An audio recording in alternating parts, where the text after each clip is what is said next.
Assalamualaikum warahmatullahi wabarakatuh. Kita masuk ke pembahasan persamaan Maxwell.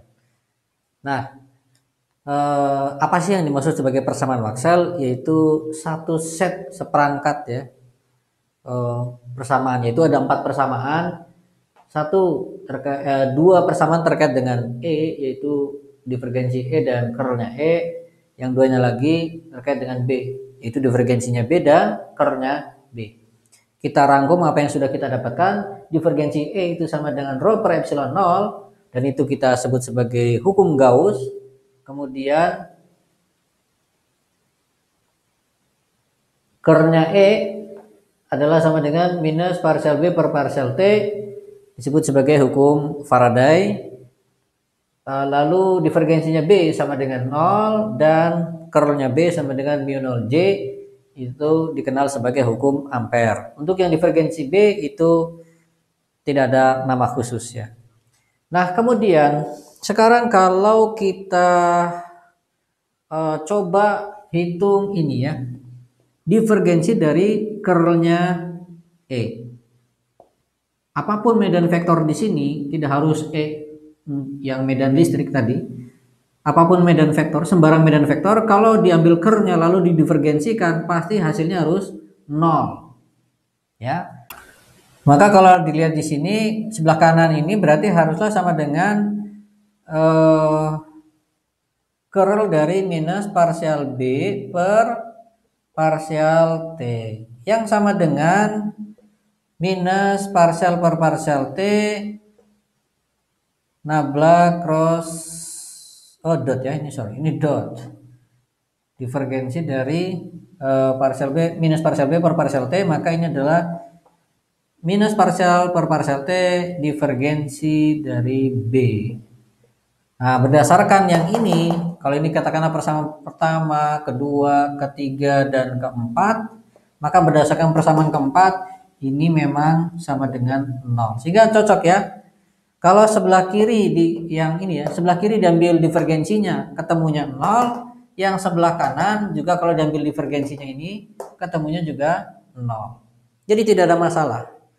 Sekarang kalau kita lihat yang persamaan 4, sama seperti yang sebelumnya, maka divergensinya dari curl B ini haruslah sama dengan 0. Ya. Berarti kalau yang sebelah kanan diambil divergensinya, ini juga harus sama dengan 0. Ini seharusnya ya, tetapi kenyataannya kan tidak. Kalau ini kita tuliskan begini dulu ya, B0 divergensi dot J. Ini kenyataannya tidak harus sama dengan 0. Ya tidak harus. Dia akan 0 kalau apa? Kalau J-nya adalah untuk arus yang tunak. Iya, ini akan 0. Tapi kalau tidak tunak, ya divergensi J tidak boleh sama dengan 0. Atau tidak selalu harus sama dengan 0.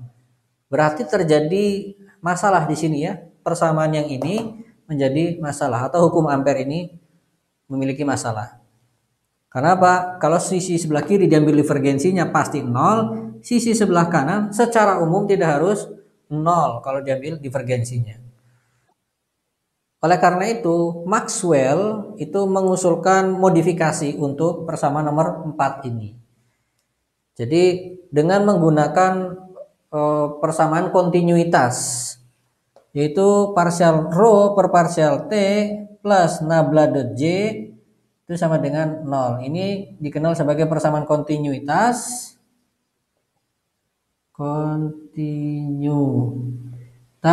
Mengenai dari mana dapatnya persamaan ini akan kita bahas ya. Insya Allah akan kita bahas dalam video tersendiri. Sekarang kita pakai saja dulu. Ini artinya apa? Berarti kita punya nabla dot J di sini adalah sama dengan minus parsial rho per parsial T. Padahal rho dapat kita tuliskan sebagai epsilon 0 ya kalikan nabla dot E. Gitu. Sehingga atau ini kita tuliskan sekarang menjadi begini.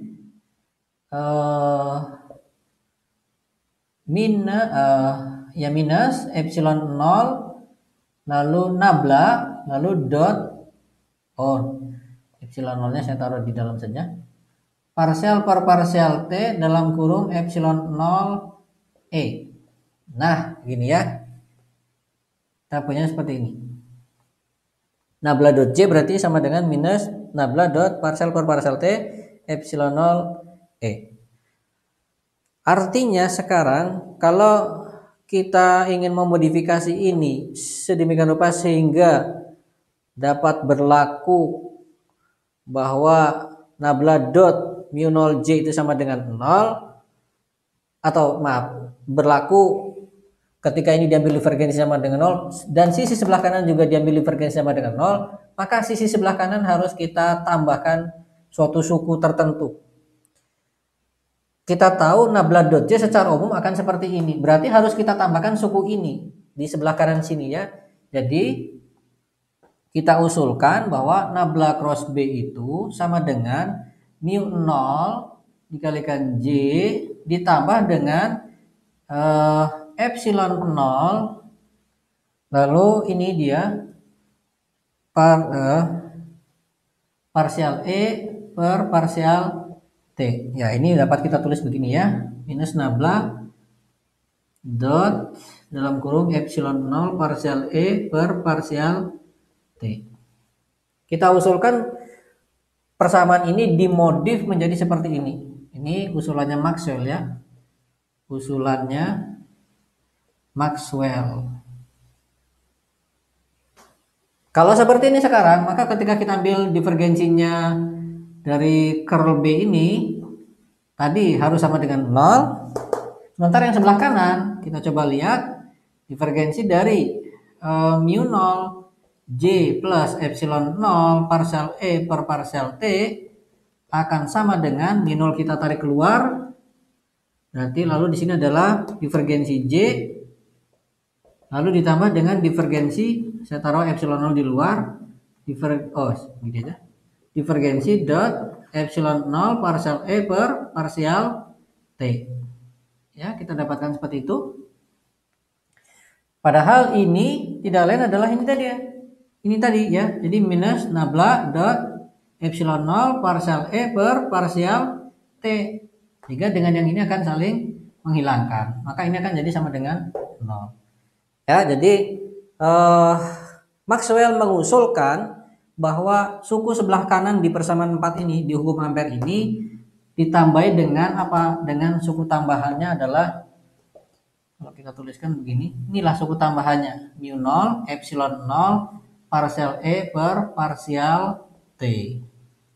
Ya, ini suku tambahan dari si Maxwell dan dia menamakan itu sebagai JD gitu. JD yang tidak lain adalah epsilon 0 parsial E per parsial T. Ini dinamakan sebagai arus pergeseran. Kata arusnya harus kita tanda petik ya, karena bukan arus yang sebenarnya gitu. Dia hanya suku tambahan saja agar tetap konsisten secara matematis gitu. Nah, kemudian ternyata usulan ini baru terkonfirmasi secara eksperimen di tahun 1888 ya, oleh percobaannya Hertz ya. Oleh percobaannya Hertz bisa terkonfirmasi apa yang diusulkan oleh Maxwell itu ternyata sesuai. Ya, secara eksperimen terkonfirmasi tahun ini. Oke, jadi kita sekarang punya persamaan Maxwell. Saya akan hapus ini yang sudah dimodifikasi oleh si Maxwell, yaitu ini sama dengan mu 0 epsilon 0 parsial E per parsial T. Oke, itu dia. Ini hapus dulu semuanya. Oke.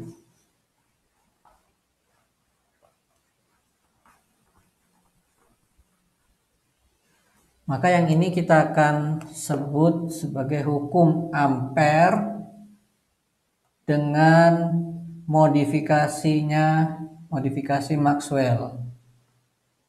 Ya. Alasannya jelas ya tadi, agar konsisten secara matematis.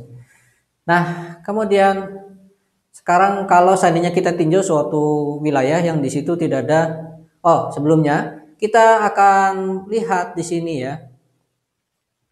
Kalau ini dikatakan bahwa perubahan medan magnet itu menimbulkan medan listrik, hukum Faraday, maka yang persamaan ini juga dapat kita katakan bahwa sisi sebelah kanan ini kan adalah sumber bagi medan magnet ya. Sebelumnya tanpa ini kan adalah sumber bagi medan magnet. Maka ini juga dapat dipandang sebagai sumber juga ya. Ini untuk memudahkan saja ya. Ini dapat dipandang sebagai sumber juga, sehingga perubahan medan listrik juga akan menimbulkan medan magnet. Kalau kata Faraday, perubahan medan magnet menimbulkan medan listrik, maka seolah-olah si Maxwell menyatakan bahwa perubahan medan listrik akan menimbulkan medan magnet. Ya, seperti simetri ya, begitu. Nah, kemudian sekarang kita tinjau suatu wilayah ya, di wilayah tanpa muatan dan arus.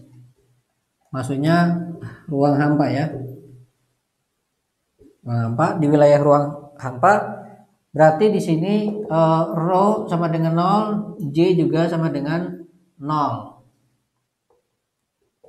Maka persamaan Maxwell-nya akan menjadi nabla dot E sama dengan 0, lalu nabla cross E sama dengan min parsial B per parsial T, lalu yang ini tetap nabla dot B sama dengan 0, lalu yang ini adalah nabla cross B sama dengan mu 0 epsilon 0 parsial E per parsial T. Oke, kita punya persamaan ini A, B, C, D. Kemudian kita akan ambil curl ya, curl dari persamaan B ini, yaitu curl dari curlnya E ini. Maka menurut pembahasan di Mathfish ya, ini akan sama dengan nabla gradiennya E lalu dikurangi dengan nabla kuadrat E. Oke. Lalu nabla dot E adalah sama dengan 0 ya. Nabla dot E sama dengan 0 sehingga suku pertama kan 0, sehingga kita punya adalah min nabla kuadrat E. Sementara sebelah kanannya ini berarti akan sama dengan nabla cross min parsial B per parsial T sama dengan min parsial per parsial T nabla cross B, padahal nabla cross B adalah mu 0 epsilon 0 parsial E per parsial T, berarti sama dengan minus parsial per parsial T mu 0 epsilon 0 parsial E per parsial T, atau sama dengan minus mu 0 epsilon 0 parsial kuadrat E per parsial T kuadrat. Berarti kita punya persamaan ini sama dengan ini. Atau kita tuliskan sekarang nabla kuadrat E itu sama dengan mu 0 epsilon 0 parsial kuadrat E per parsial T kuadrat. Per komponen ya, ini kan medan vektor, sebelah kanan juga medan vektor. Per komponennya contoh, maka ini akan menjadi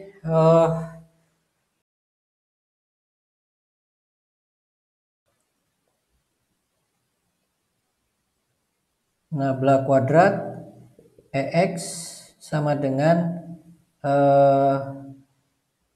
mu 0 epsilon 0 parsial kuadrat EX per parsial T kuadrat. Ini per komponen ya, untuk yang komponen X seperti ini, Y dan Z tinggal diganti saja. Oke, ini yang kita dapatkan ya, bentuk persamaan seperti ini. Kemudian kalau yang D, Kita ambil curlnya. Bagaimana? Curl dari curlnya B. Maka haruslah seperti ini, yaitu nabla.b minus nabla kuadrat B. Lagi-lagi nabla.b sama dengan 0, maka suku pertama ini 0 sehingga tersisa suku kedua. Ya. Kemudian sebelah kanan haruslah sama dengan nabla cross mu 0 epsilon 0 parsial E per parsial T. Kita dapat tuliskan sekarang ini sebagai mu 0 epsilon 0 parsial per parsial T nabla cross E. Padahal nabla cross E adalah minus parsial B per parsial T. Berarti sama dengan minus mu 0 epsilon 0 parsial per parsial T parsial B per parsial T. Atau kita tuliskan jadinya minus mu 0 epsilon 0 parsial kuadrat B per parsial T kuadrat. Jadi kita punya persamaan sekarang ini sama dengan ini. Berarti kita punya nabla kuadrat B sama dengan mu 0 epsilon 0 parsial B per parsial T. Ini kuadrat. Kalau kita tinjau per komponen berarti adalah nabla kuadrat Bx, misalkan komponen X sama dengan mu 0 epsilon 0 parsial kuadrat Bx per parsial T kuadrat. Oke. Jadi kita dapatkan dua persamaan seperti ini. Ini tidak lain adalah persamaan gelombang. Ya, bentuk seperti ini atau kita lihat perkomponennya. Ini adalah persamaan gelombang. Begitu juga ini sama bentuk persamaan gelombang. Nah, padahal di persamaan gelombang kita punya begini ya. Nabla kuadrat F ini fungsi gelombangnya sama dengan 1 per V kuadrat parsial kuadrat F per parsial T. Lihat, V di sini adalah kecepatan gelombangnya. Ya, V adalah kecepatan gelombang. Maka ini kalau dipandang sebagai gelombang masing-masing EX, EY, EZ, BX, BY, BZ berarti apa? Berarti kecepatan gelombangnya adalah atau 1 per V kuadratnya itu sama dengan mu 0 epsilon 0. Ini kecepatan gelombangnya. Yang kalau kita hitung berarti sekarang kita punya V kuadrat sama dengan 1 per mu 0 epsilon 0 atau V-nya sama dengan 1 per akar mu 0 epsilon 0. Jadi E dan B tadi kalau dipandang sebagai gelombang berarti kecepatannya adalah 1 per akar mu 0 kalikan epsilon 0. Nah, mu 0 nilainya sudah ada, tinggal dimasukkan saja. Epsilon 0 juga dimasukkan nilainya. Kalau kita hitung, ajaibnya ini ya, ketemunya adalah, nah, kenal dengan ini, ya kecepatan saya di ruang hampa. Maka dari sini Maxwell dapat mengatakan bahwa cahaya adalah gelombang elektromagnetik. Karena sudah diketahui cahaya kecepatannya adalah sebesar ini dan ternyata gelombang elektromagnetik merambat di ruang hampa dengan kecepatan juga sama gitu. Oke, ini adalah hal yang pencapaian yang cukup luar biasa dari Maxwell ini. Kenapa? Karena pada zaman itu tidak karena mu 0 maupun epsilon 0 ini adalah konstanta-konstanta yang terlibat dalam teori yang tidak ada kaitannya dengan cahaya ya pada awalnya. Epsilon 0 muncul ketika interaksi antar dua muatan. Mu 0 interaksi magnetik. Dua konstanta itu muncul pada masing-masing fenomena tadi. Ketika dibahas lebih lanjut ternyata akan membentuk suatu persamaan gelombang. Ya kita akan dapatkan persamaan gelombang dengan kecepatan gelombangnya ditentukan oleh kedua konstanta tadi, mu 0 dan epsilon 0. Dan ternyata kecepatan gelombangnya adalah 3 kali 10 pangkat 8 meter per second. Oke, jadi apa yang bisa kita dapatkan sampai di sini berarti sekarang kita tahu kenapa kok cahaya dipandang sebagai gelombang elektromagnet, karena ya sebagaimana yang sudah kita lihat di sini ya. Baik, untuk pembahasan persamaan Maxwell saya cukupkan sampai di sini. Terima kasih. Assalamualaikum warahmatullahi wabarakatuh.